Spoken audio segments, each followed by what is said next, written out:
My books are in 13 languages. Two languages, official language, I can easily manage. Marathi, Kannada, and English. But in other language, Assamese, Bengali, I really do not know what the correct word for that particular problem. Like in Sanskrit, there is a beautiful word in Shakuntala. Shakuntala, Lavanya, Pasha. If you start in any language other than Sanskrit, you can say, this is the beauty of Shakuntala. It is not that. It is Shakuntala, Lavanya, Pasha, the particular word.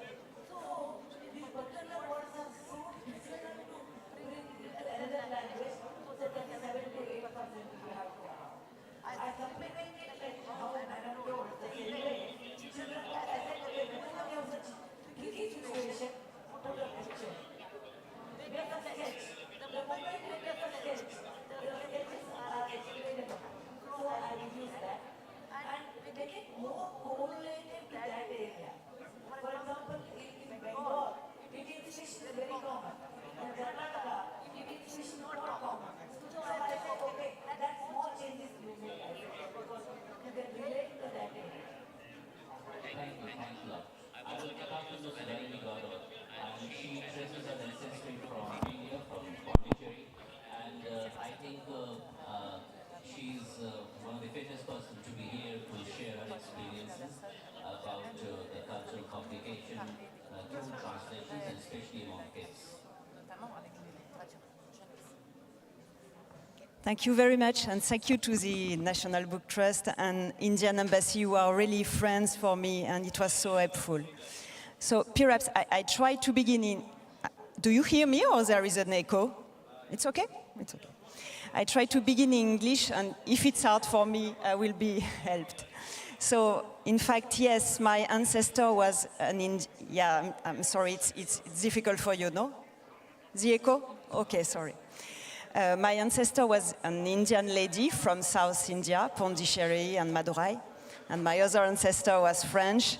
And they had 60 children and lived 200 years in India.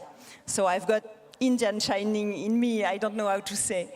And when I am in France and I talk about India, a lot of people, they don't really know India. And children, they don't know India at all.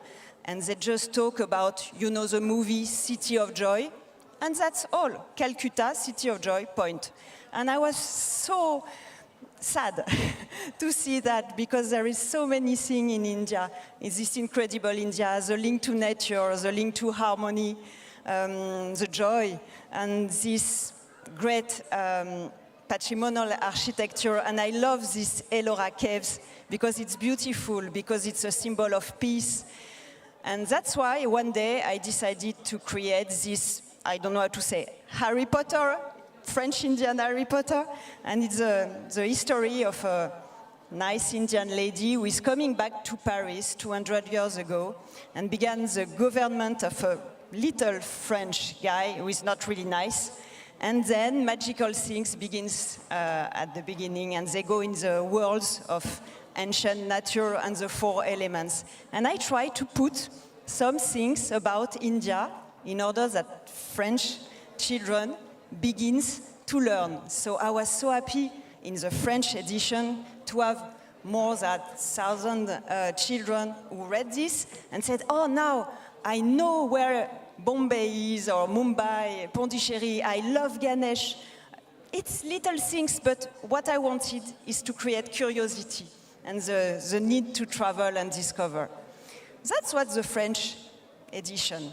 And after that, a lot of Indian people or Indian children said, is there an English version? You know, I'm alone. I don't have editor, so I do it like an entrepreneur. So I don't know, perhaps Lord Ganesh was with me, but a great Indian translator, Amruta, came from Mumbai and said, I would like to help you to translate it. So today is the launch of the part 1 of Ellora in English. All the books will be ready in September, but I begin to do it, so you've got the beginning of the story now here, and she helped me a lot because of course I love India, I read a lot, etc., etc. But she helped me about cultural habits, food habits, because I had made some little mistakes. So it's very interesting to work together, Indian and French, and try to create bridge. So do you translate? Do you translate? This book has been translated by you only from French to English? Yes, it's with an Indian translator who is called Amruta, and she's translated with me. And after that, I have made it read by English, American, or Indian people, and hope everything is okay. So who is your audience? You are looking for an audience in France or in India for this book? In fact, in France, so a lot of children, you know, it was, comment on dit bouche à oreille? Mouth to hear a lot. So a thousand children or grandmother, a lot of grandmother read these books, but I would love to have it in India too, because some Indian children said they were very proud to have an Indian heroine. We all love Harry Potter, but it's better to have an Indian Harry Potter and a woman one. So if there is an audience in India, I would be so grateful. But I need to be helped. Okay, thank you, thank you. Thank you. Mr. Sudhasato Basu, two of your books are in this list of 10, which have been translated into French. One is Ravan Remedy, and then Vasu meets, what is that? What full name? Vasu meets the tadpole. Tadpole. So I was just wondering, since you have illustrated these books, you are given a script, an original script, maybe in English or Hindi, and then you illustrate. And when that book gets translated into any other Indian language, or for that matter, even French, does it anyway impact your original interpretation of this script as you were, as you illustrated? Thank you very much. Will you please allow me to 1 minute to explain what I understand about the language and my understanding about the language and how I look at the entire, if quote unquote, problem. Okay. Now, see, there are two senses we use to communicate. One is our vision, another is our auditory sense. Okay. And when these two are not in function, then we'll probably use the touch sense. Braille is one of that. Now, sound is auditory, and picture or visual is vision. Now, I work in this area when the vision, I communicate through vision, okay? Now, when it's script is actually an amalgamation of these two senses. Say, when it is A-N-T, three visual symbols, side by side, it creates a sound that we understand through our auditory senses, okay?